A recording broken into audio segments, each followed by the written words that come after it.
तो आज तारीख है 7 फरवरी और आज जैसा कि हम लोग संडे का भी कवर करेंगे तो 6 और 7 फरवरी दोनों के जितने भी इंडिया के लीडिंग न्यूज़पेपर्स हैं उनमें से ऐसी जो भी न्यूज़ है जो हमारी किसी नॉलेज के लिए या एग्जाम के लिए जाना जरूरी है सब कवर करेंगे। तो अगर संडे के द हिंदू के फ्रंट पेज की बात करें तो एक तो न्यूज़ आई है जम्मू कश्मीर में जो डेलिमिनेशन यानी कि परिसीमन आयोग बन गया है वह जम्मू कश्मीर के जो जिले वगैरह हैं उनको चेंज करेगा और फिर उसके बाद में चुनाव की प्रक्रिया शुरू की जाएगी, क्योंकि भैया ना जम्मू कश्मीर में चुनाव होने हैं, देखते हैं। एक तमिलनाडु को लेकर आई है, यूपी को लेकर न्यूज़ आई है। तो ये तो बेसिकली पॉलिटिकल न्यूज़ है फ्रंट पेज पे। एक स्टार कैंपेनर को लेके आई है, इसके बारे में अपन डिटेल में बात करेंगे। एक मायावती और अखिलेश के लेके आई है, तो ये भी पॉलिटिकल न्यूज़ है। और एक आई है जो टाइगर रिजर्व को लेके आई है, सरिस्का टाइगर रिजर्व को, तो इसके बारे में डिटेल में बात करेंगे। तो फ्रंट पेज पे बेसिकली दो न्यूज़ है, स्टार कैंपेनर को और टाइगर रिजर्व को, इन दोनों के बारे में बात करनी है। तो अगर हम बात करें स्टार कैंपेनर वाले की, तो देखो इलेक्शन कमीशन ने ये कह दिया है कि 5 राज्यों में जिनमें इलेक्शन है अभी वहां पे एडिक्वेट सिक्योरिटी कवर दिया जाएगा उन लोगों को जो कि पार्टियों के स्टार कैंपेनर्स हैं। अब स्टार कैंपेनर होता क्या है बेसिकली, ऐसे मान लो ऐसे सेलिब्रिटीज हैं या ऐसे बड़े नेता हैं जो बना दिए गए हैं पार्टियों के द्वारा स्टार कैंपेन करने के लिए, कि वो जैसे मान लो यूपी में चुनाव है तो वो यूपी में ऑलमोस्ट हर जगह जाएंगे, केवल एक कॉन्स्टिट्यूएंसी के लिए नहीं बनाए, वो पूरे यूपी के लिए बनाए गए हैं, या हर जगह जहाँ पे बीजेपी का चुनाव है वहां के लिए बनाए गए हैं, तो उनको स्टार कैंपेनर बोलते हैं बेसिकली। तो इलेक्शन कमीशन कहता है कि एक चुनाव के समय में एक पार्टी में 40 तक स्टार कैंपेनर हो सकते हैं, और by the way star campaigner को जो भी पैसा मिलता है वो देती है पॉलिटिकल पार्टीज, ना कि जो अपन लोग कहते हैं कैंडिडेट। इसीलिए जब हम बात करते हैं ना कि इसने कितना खर्च किया अपनी इलेक्शन में, तो उसमें जो कैंडिडेट का खर्चा आता है कि हाँ ये सांसद बनने के लिए इसने इतना खर्च किया, विधायक के लिए इतना खर्च किया, उसमें स्टार कैंपेनर के रूप में नहीं जुड़ते, वो जुड़ते हैं पार्टी एक्सपेंडिचर में। और उसी के साथ साथ में तकरीबन स्टार कैंपेनर के जो है वो पहले 75 लाख तक खर्च कर सकता था एक चुनाव में, अब स्टार कैंपेनर पे 95 लाख तक खर्च हो सकते हैं लोकसभा के चुनाव में बेसिकली। और अगर किसी राज्य का चुनाव है विधानसभा का तो उसमें 40 लाख तक एक स्टार कैंपेनर खर्च कर सकता है। और बाय द वे ये तो फिगर्स केवल दिखाने वाले हैं, वो तो पहुंच तो 2-3-4 करोड़ों पे जाते हैं आराम से, किसी भी एक स्टार को बुलाओगे तुम प्रचार करने के लिए तो करोड़ों में लेता है। और वहीं अगर हम लोग बात करें, यहीं पे आ जाती है पीएम की बात, कि हमारे मोदी जी भी तो करते हैं कैंपेन, वो तो देश के पीएम भी है और स्टार कैंपेनर भी है। हम लोग बात करें अगर बीजेपी की, तो क्या मोदी जी भी रुपए लेते हैं? नहीं, मोदी जी को ना तो पार्टी रुपए देती है और ना ही कैंडिडेट। मोदी जी को रुपए देती है भारत की गवर्नमेंट सरकार, और गवर्नमेंट को पैसा कौन देता है? Tax payers. तो याद रखना, जब भी पीएम स्टार कैंपेनर बने हैं या कोई भी मंत्री तुम्हारा स्टार कैंपेनर बना है जो कि एक्टिव गवर्नेंस में जुड़ा हुआ है, मतलब एक्टिव उसमें जुड़ा हुआ है, जो लेजिस्लेचर का ऐसा पार्ट है जो लेजिस्लेचर को लागू करवा रहा है, तो वो बेसिकली मंत्री होते हैं या पीएम होता है। तो वो लोग हमेशा, उनको पैसा जो मिलता है वो गवर्नमेंट की तरफ से मिलता है, और गवर्नमेंट को पैसा कौन देता है? Tax payer. तो सीधी सी बात है, अगर मोदी जी स्टार कैंपेनिंग कर रहे हैं या मंत्री कर रहे हैं तो पैसा कहाँ से आ रहा है समझ लो।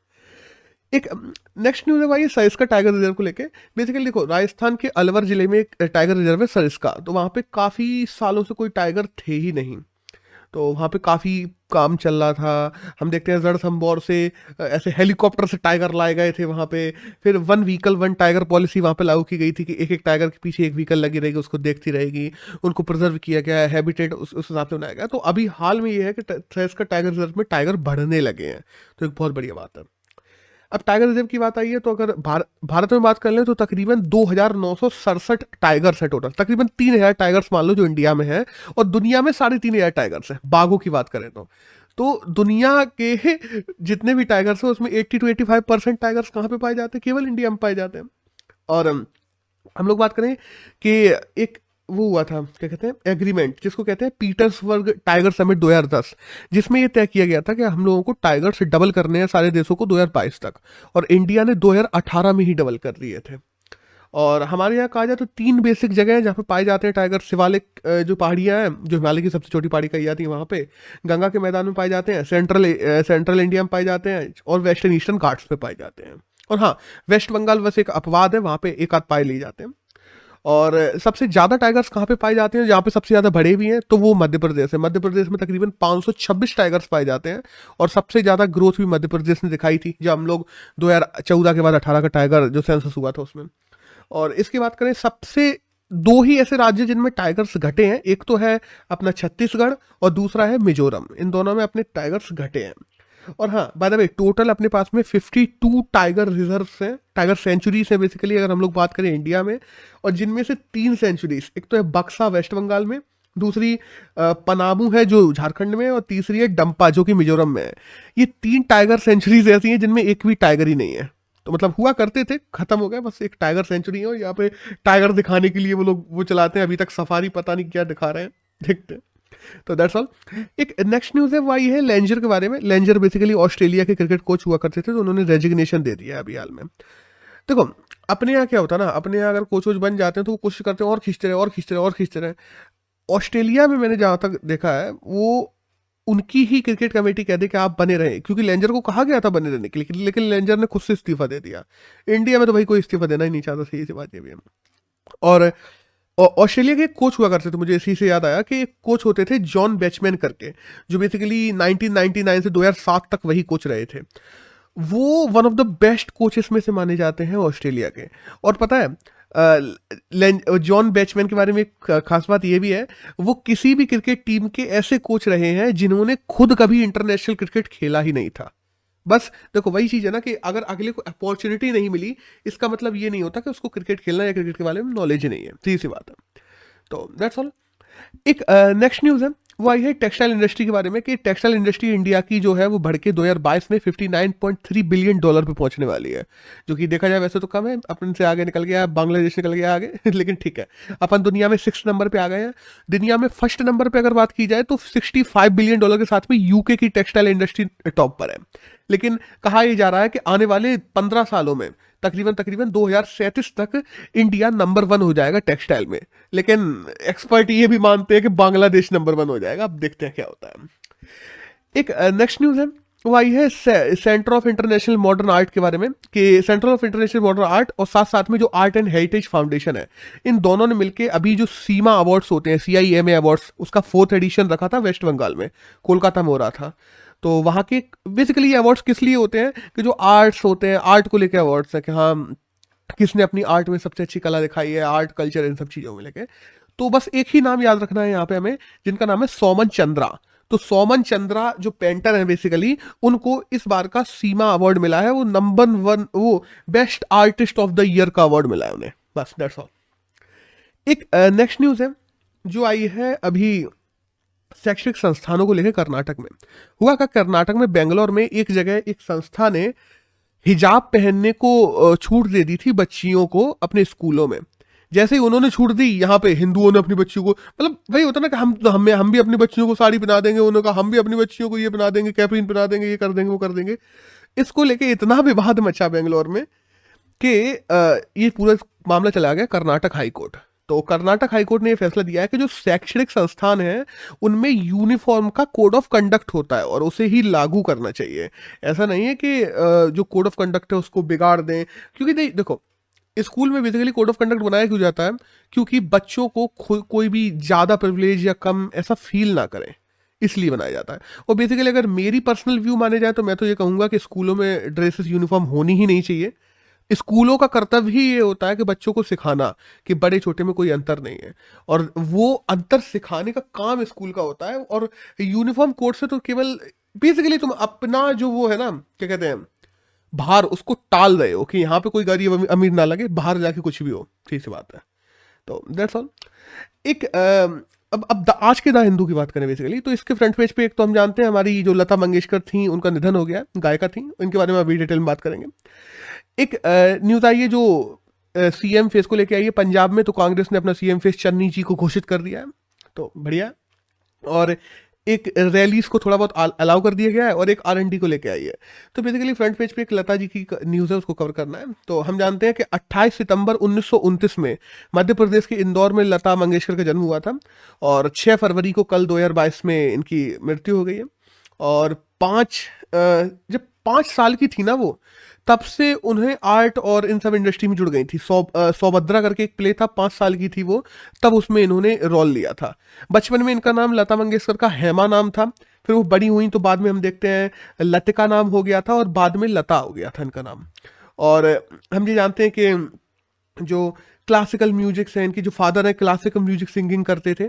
और लता मंगेशकर ने अपना पहला गाना 1942 में गाया था, और सबसे फेमस गाना जहाँ से लता मंगेशकर उठी थी एकदम से कहा जाता है, वो 1948 में दिल मेरा तेरा गाना था, वो गाया था। और बाय द वे 1947 में जब हमारा देश आज़ाद हुआ था, तो ए मेरे वतन के लोगों भी जब पाकिस्तान के साथ में वॉर हुई थी उसके बाद में गाया था लता मंगेशकर ने।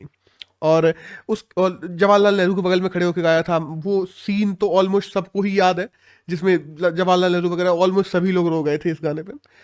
फिर बाद में बहुत सारी ऐसी भी काम है जो लता मंगेशकर ने किए हैं। जैसे हम देखते हैं कि 1983 में जब हमारी क्रिकेट टीम वर्ल्ड कप जीत के आई थी, तो बीसीसीआई पे इतने पैसे नहीं थे कि जो जीती हुई टीम है कपिल देव वगैरह की, उनको पैसे भी दे सके। तो लता मंगेशकर ने एक चैरिटेबल कॉन्सर्ट किया था। उस कॉन्सर्ट से जो भी पैसे आए थे, जिस उससे 1-1 लाख रुपए दिए गए थे इन लोगों को। तो उसके एवज में बीसीसीआई ने कह दिया था कि जब भी बीसीसीआई कहीं पे भी कोई मैच होगा तो लता मंगेशकर के लिए 2 सीटें रिजर्व करके रखी जाएंगी। तो वो आज तक रखी जाती थी, इवन दो आईपीएल में भी रखी जाती थी इसीलिए। और बाद में हम बात करें तो लता मंगेशकर को हम देखते हैं स्वर कोकिला की बात कर लें, साहित्य अकादमी अवार्ड की बात कर लें, उसके बाद में महाराष्ट्र के टॉप सिविलियन अवार्ड की बात कर लें, इंडिया के जितने भी पद्म भूषण भीषण जितने भी पद्म अवार्ड्स हैं वो सारे मिले हैं। 2001 में भारत रत्न भी मिल गया था लता मंगेशकर को। इवन दो फ्रांस के हाईएस्ट सिविलियन अवार्ड की बात करें, यूएस के हाईएस्ट सिविलियन अवार्ड की बात करें, ब्रिटेन के हाईएस्ट सिविलियन अवार्ड की बात करें, दुबई के हाईएस्ट सिविलियन अवार्ड की बात करें, तो ऑलमोस्ट लता मंगेशकर को बहुत अवार्ड मिले हैं। तो दैट्स ऑल, यही था जानने को जो बेसिक हमें जानना था। एक नेक्स्ट न्यूज़ है, वो आई है अभी रशिया को लेके कि यूएस ये कह रहा है कि रशिया ने तकरीबन 70% अपनी जो कॉम्बैट पावर्स है उसको रेडी रहने को कह दिया है, और अगले 1-2 हफ्ते में यूएस यूक्रेन पे इन्वेजन करने वाला है। वो यूएस नहीं, सॉरी, रशिया यूक्रेन पे इन्वेजन करने वाला है, ये यूएस कह रहा है। अब देखो प्रॉब्लम क्या है, अब थोड़ा बहुत बेसिक अपन लोग जान ले, डिटेल में तो अपन बात कर ही चुके हैं। ये देखो एक बैलेंस ऑफ पावर जो है वो बिगड़ता जा रहा है, क्योंकि वेस्ट और ईस्ट का बफर जोन के रूप में काम करता है यूक्रेन, और यूक्रेन पहले रशिया के उसमें रहता था, फिर धीरे धीरे लीनिंग होने लगी यूरोप की तरफ, हम लोग देखते हैं। एक आता है ब्लैक सी के डोमिनेंस की बात आती है, तो रशिया का अभी ब्लैक सी पे जितना डोमिनेंस बना हुआ है, अगर नाटो आ जाता है, यूक्रेन नाटो मिल जाता है और नाटो रशिया के द्वार पे आकर खड़ा हो जाता है, सीधी सी बात है कि ब्लैक सी में डोमिनेंस कम हो जाएगा। नाटो की तरफ झुकाव दिख रहा है यूक्रेन का, उसको भी लेकर रशिया परेशान है। यूक्रेन अपनी जनता को ट्रेनिंग दे रहा है कि रशिया हमला करते तो तैयार रहना, उसके लिए ट्रेनिंग शुरू हो चुकी है वहां पे। और वहीं हम लोग बात करें कि इन लोगों में 2014 में भी हम लोग देखते हैं कि जो क्रीमिया था, जो बेसिकली यूक्रेन का ही पार्ट होता था एक, उसको रशिया ने एनेक्स कर लिया था और क्रीमिया को रशिया का पार्ट बना लिया था। बाद में हम देखते हैं जो मिन एसके टू एक संधि का नाम है, बेसिकली 2015 में हुई थी यूक्रेन और रशिया के बीच में, जिसके द्वारा शांति की बात हुई थी, जो OSER संस्था ने करवाई थी। OSER बेसिकली एक ऑर्गेनाइजेशन है जिसने मीडिएशन करवाया था रशिया और यूक्रेन के बीच में 2015 में। तो ये संधि भी टूटने ही वाली है ऐसे हाल तो लग रहे हैं, अब देखते हैं आगे क्या होता है। एक नेक्स्ट न्यूज आई है, वो आई है क्वीन एलिजाबेथ पे, कि देखो क्वीन एलिजाबेथ पहली ऐसी ब्रिटेन की मोनार्क बन गई है जिन्होंने 70 साल तक राज किया है। तो अभी ये है कि उन्होंने अगली मोनार्क, जो अगली क्वीन है, उनको भी घोषित कर दिया है। हम जानते हैं जो प्रिंस चार्ल्स है, उनकी जो पत्नी है विनले कैमिला, जो वाइफ कैमिला बोल दी जाती है बेसिकली, तो कैमिला को कह दिया है कि क्वीन एलिजाबेथ के बाद में नेक्स्ट क्वीन यही बनेगी। और सच वाली बात तो ये भी है कि क्वीन एलिजाबेथ अभी 95 ईयर्स के ऊपर पहुंच गई हैं, तो कोई भरोसा नहीं है कब चली जाए, तो इसलिए इन्होंने अपना जो उत्तराधिकारी है वो घोषित कर दिया है। और कैमिला भी छोटी नहीं है, बाय द वे, कैमिला खूब है, 75 साल के ऊपर वो भी है। और अगर बात की जाए ना, जब अपन लोग क्वींस की बात करते हैं, मोनार्क की बात करते हैं, तो ब्रिटिशर्स की बेस्ट क्वीन में बात की जाए तो क्वीन विक्टोरिया ही रही है। देखो क्वीन विक्टोरिया में कोई नया कुछ किया था नहीं, उन्होंने देखा डच कंपनी, फ्रेंच कंपनी, ये लोग यूरोप से निकल के अलग अलग जगह पे काम कर रही थी, वहां पे जाके अपनी सत्ता स्थापित कर दे रही थी। वो काम क्वीन विक्टोरिया ने और जोर शोर से शुरू किया, ब्रिटिशर्स को भेजा, हर जगह भेजा, अलग अलग कंपनीज बना के भेजी, वहां पे आधिपत्य किया। एक समय था जब 54 से ज़्यादा कंट्रीज ऐसी थी जिन पे ब्रिटिशर्स राज करते थे। और उसके बाद में हम देखते हैं कि 90s के टाइम पे सुएज कैनाल भी खुल गई थी, तब तो भाई इतना ज़्यादा बढ़ गया था कि भर भर के ये लोग सामान ले लेके जा रहे थे ब्रिटेन, तो वो भी सीन बढ़िया था। और क्वीन विक्टोरिया उन पहले लोगों में से है जिनको केसरे हिंद की उपाधि भी मिली थी इंडिया में। तो दैट्स ऑल। एक नेक्स्ट न्यूज़ है, वो आई है अंडर 19 वर्ल्ड कप के बारे में, कि अंडर 19 वर्ल्ड कप हम लोगों ने जीत लिया, 5वीं बार जीता है। 2002 में भी जीता था, 8 में, 12 में, 18 में और 22 में जीत लिया है। और बेसिकली अगर कहा जाए तो यश है जो हमारे कैप्टन रहे हैं इस बार। That's all. एक नेक्स्ट न्यूज़ है, वो आई है फुटबॉल वुमेन एशिया कप को लेकर। हम लोगों ने अभी कुछ दिनों पहले बात की थी कि चल रहा था, तो इंडिया तो भाई कहीं नहीं है, बहुत दूर, कहीं 11वें नंबर पे आया है। इस बार का football women Asia cup China ने जीत लिया है, और चाइना ने साउथ कोरिया को हरा के कल इस कप को जीत लिया। और वही है, जो एशिया कप जीतता है वो फीफा में खेलता है, तो अब चाइना की टीम फीफा में खेलेगी बेसिकली। एक नेक्स्ट न्यूज़ है वो ये बुर्किना फासो को लेके, कि बुर्किना फासो के जो प्रेसिडेंट है, हम लोग पहले भी इसके बारे में बात कर चुके हैं, आज फिर आइए तो मैंने सोचा बात कर लें, कि जो रॉच काबरो है, जो बेसिकली बुर्किना फासो के प्रेसिडेंट हैं, उनको मिलिट्री वो हुआ था रूल, और उनको कर लिया गया था एक तरीके से मिलिट्री रूल के अंतर्गत, उनको जेल में डाल दिया गया था। तो यूएन ने कहा था इनको छोड़ दो, ऐसे कैसे प्रेसिडेंट को डाल सकते हो, तो मना कर दिया यूएन को कि हम लोग छोड़ेंगे नहीं। तो ये न्यूज़ आई है।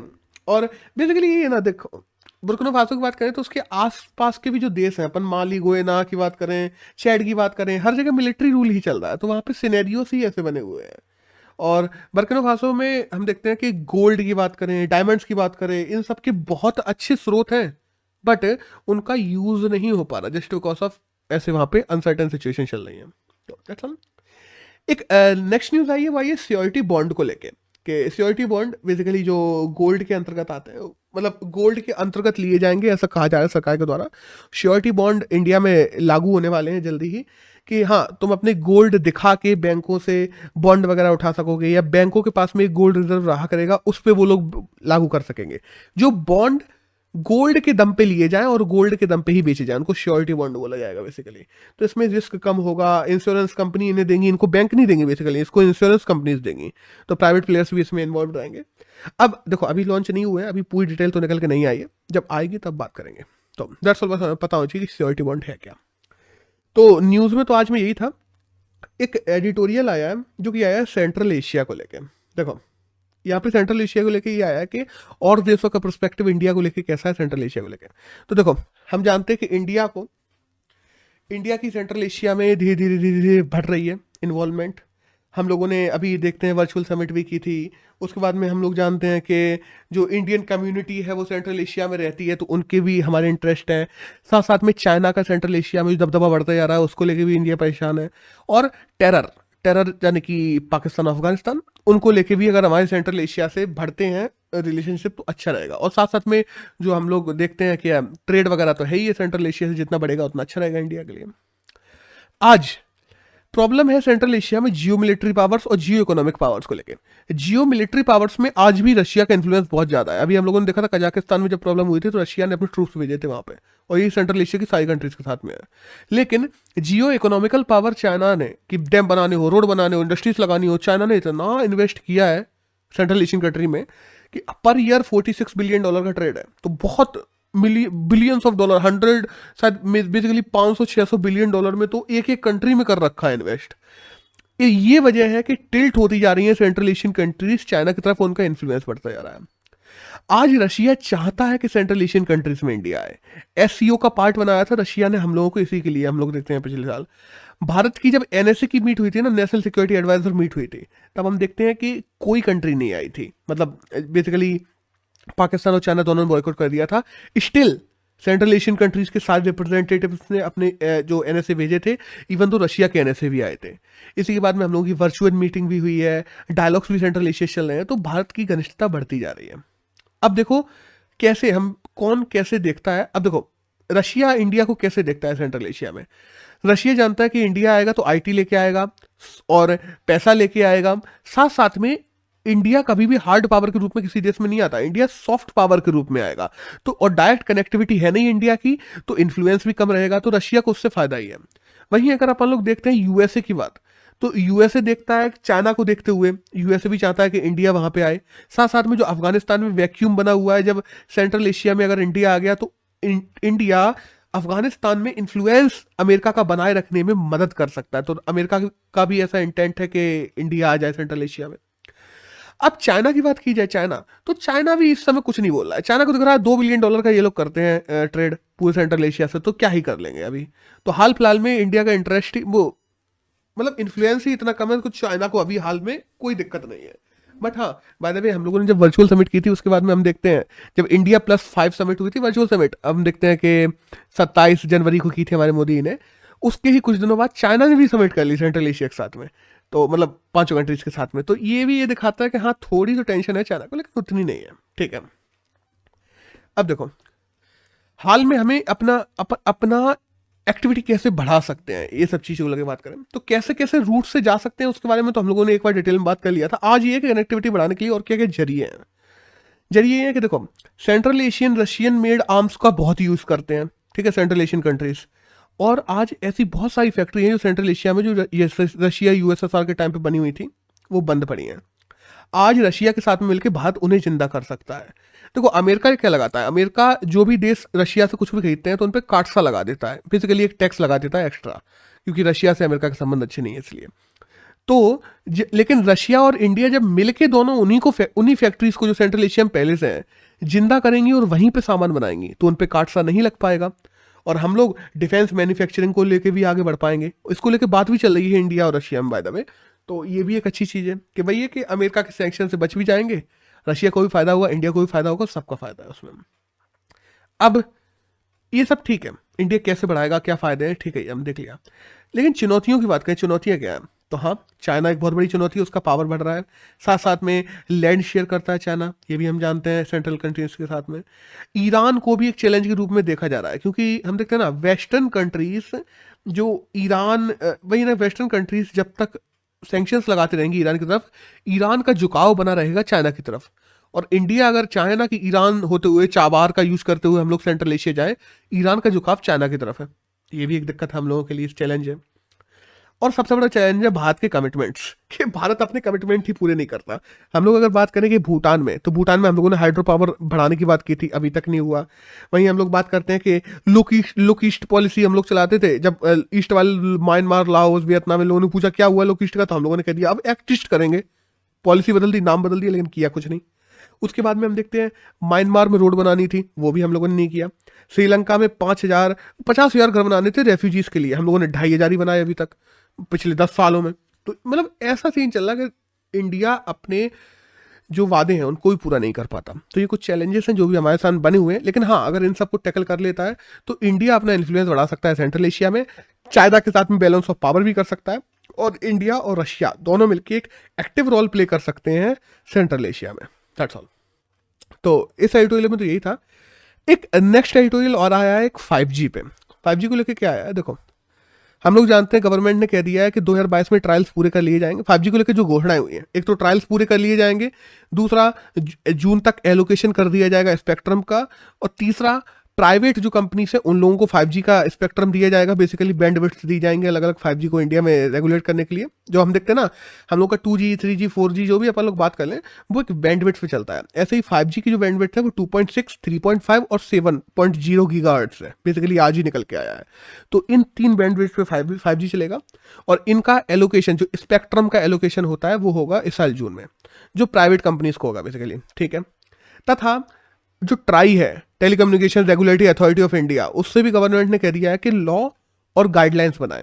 किसके लिए बनाए, कि लॉ लागू कैसे करने हैं, 5G को लेकर कैसे क्या लॉ रहेंगे, तो ये भी हम लोगों के सामने अगले 2-3 महीने में निकल के आ जाएंगे। चलो, अच्छी बात है, गवर्नमेंट ने अच्छा काम किया। अब यहाँ पे आते हैं क्या क्या प्रॉब्लम्स या चैलेंजेस हो रहे हैं। आज चैलेंज ये है कि टेलीकम्युनिकेशन कंपनीज की जब हम लोग बात करते हैं तो उनको लगातार घाटा हो रहा है, और उसके बाद में telecom companies 3 technical band width पे कैसी टेक्निकल फिजिबिलिटी रहेगी ये अभी तक बताया नहीं गया है, कि पहले एलोकेशन 2.6 का होगा, 3.5 का होगा, 7.0 का होगा, क्योंकि ये भी समय के साथ में होंगे। उसमें भी कैसे, देखो स्पेक्ट्रम में क्या होता है ना, तुम फिक्स 2.6 नहीं देते, तो किसी को देते हो 2.601, किसी को देते हो 2.602, एक आइडिया को दे दिया, एयरटेल को दे दिया। अब ये कैसे चलेंगे। साथ ही साथ में अभी कुछ दिनों पहले हम लोगों ने बात की थी कि 5G जब अमेरिका में शुरू किया गया तो वहाँ पे बहुत सारी फ्लाइट्स को प्रॉब्लम होने लगी थी, क्योंकि 3.5 बैंडविड्थ के पास में जो एरोप्लेन का नेविगेटर सिस्टम है वह भी काम करता है 3.8 पे, तो 3.5 से उसको प्रॉब्लम होती है। तो इसको कैसे हमारे यहाँ किया जाएगा, मतलब देखा कैसे जाएगा, उसको सही तरीके से कैसे सुचारू रूप से चलाया जाएगा, इसके बारे में कोई बात नहीं है। साथ ही साथ हम बात करें कि डेवलपमेंट की, देखो 4G में अभी तक हमारे पास में स्टेबिलिटी नहीं आई है। कोविड ने ऐसे पोल खोल दिए ना बिल्कुल ढंग से हम लोगों के, कि हम लोगों के पास में अभी भी कनेक्टिविटी नहीं है। रूरल एरिया में बैठा हुआ बच्चा कोरोना के टाइम पे पढ़ नहीं पा रहा था। हमारे देश में 50% लोगों के पास में इंटरनेट नहीं है। हमें 4G को स्टेबलाइज करना चाहिए, इंडिया में फिजिबिलिटी बढ़ानी चाहिए रूरल एरियाज में इसकी, लेकिन हम इस पर काम नहीं कर रहे हैं। हम 5G लेके आए हैं। क्या हम लोग केवल एक उस सेक्टर की बात कर रहे हैं कि यहाँ जहाँ पे जैसे मैं एक अर्बन एरिया में बैठा हुआ हूँ, क्या वो मेरे डेवलपमेंट के बारे में सोच रहे हैं या एक इंक्लूसिव डेवलपमेंट के बारे में सोच रहे हो? इन पे भी सरकार को देखना होगा, क्योंकि सीधी सी बात है ना, जब 5G में सरकार निवेश बढ़ा देगी, सरकार 5G के लिए पॉलिसीज लेके आने लगेगी, कंपनियां 5G में निवेश बढ़ा देंगी, ऑब्वियस सी बात है 4G में निवेश घट जाएगा और 5G 4G से महंगा होगा, इसमें तो कोई दो राय ही नहीं है।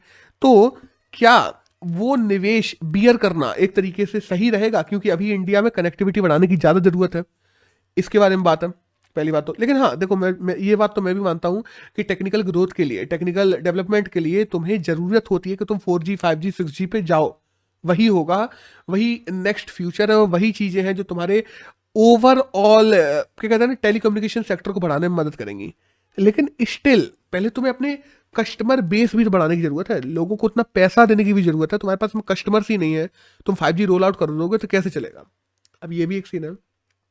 साथ साथ में जैसे 4G से कहा गया था कि एम्प्लॉयमेंट जनरेट होगी, और हाँ हुई, क्योंकि 4G के बाद में इंटरनेट इतना रिलायबल हो गया, कम से कम लोग अपना यूट्यूब खोल के लगातार देख पा रहे हैं मोबाइल पे। पहले तो यूट्यूब चलता तक नहीं था 3G में कई जगह।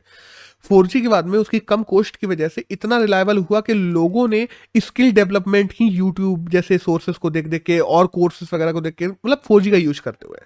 लेकिन क्या 5G लोगों को उतना फायदा दे पाएगा? क्या एम्प्लॉयमेंट जनरेशन या जॉब क्रिएशन जिसकी बात सरकार कर रही है, 5G क्या उस हद तक कर पाएगा?